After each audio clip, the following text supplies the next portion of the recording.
Kita harus berpegang teguh kepada sendi negara kita. Ialah negara hukum. Bertindak secara jujur dan objektif, serta menjauhkan diri dari kepentingan atau keinginan sendiri.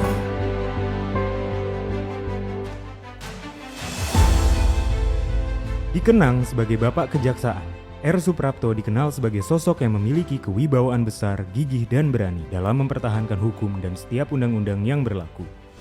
Selama bertugas, Suprapto selalu memegang prinsip keadilan, keyakinan, dan kejujuran. Namun, prinsip tersebut seringkali membuat Suprapto harus berlawanan dan berseberangan dengan berbagai petinggi negara, seperti menolak perintah Soekarno untuk menindak Mochtar Lubis selaku penanggung jawab harian Indonesia Raya, yang saat itu dituduh menjelekkan nama baik Bung Karno saat pernikahannya dengan Hartini. Keberaniannya juga terlihat saat ia harus menahan mantan atasannya Jody Gondokusumo selaku Menteri Kehakiman periode 1953 sampai dengan 1955 terkait kasus korupsi. Juga pada perkara Iskak Cokro Hadisuryo selaku Menteri Perekonomian periode 1953 sampai dengan 1954 terkait kepemilikan devisa di luar negeri. Meskipun saat itu Iskak merupakan sahabat presiden.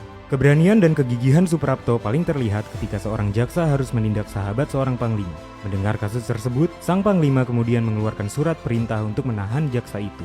Namun, saat Suprapto mendengar insiden itu, ia langsung menyambut mayor yang ditugaskan untuk menahan jaksa yang bersangkutan dengan pistol di atas meja, dan kemudian ia mempersilahkan sang mayor untuk menjalankan tugasnya.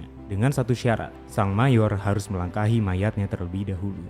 Suprapto yang gigih dan bergeming meskipun harus bersih tegang dengan pemerintah, nampaknya bisa menjadi salah satu bukti bahwa kejaksaan akan selalu berani dan tidak pandang bulu demi terlaksananya penegakan hukum dan keadilan.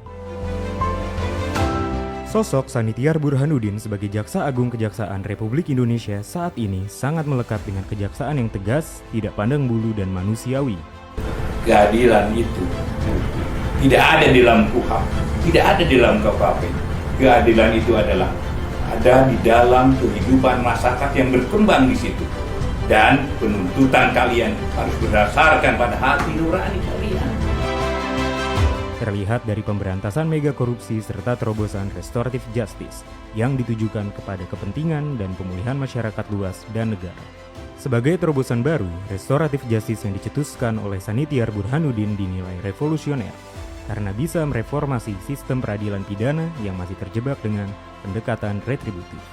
Selain itu, kebijakan ini juga dianggap lebih manusiawi karena mengedepankan sense of crisis dan hati nurani seorang jaksa dalam menjalankan penuntutan dan menegakkan keadilan di tanah air.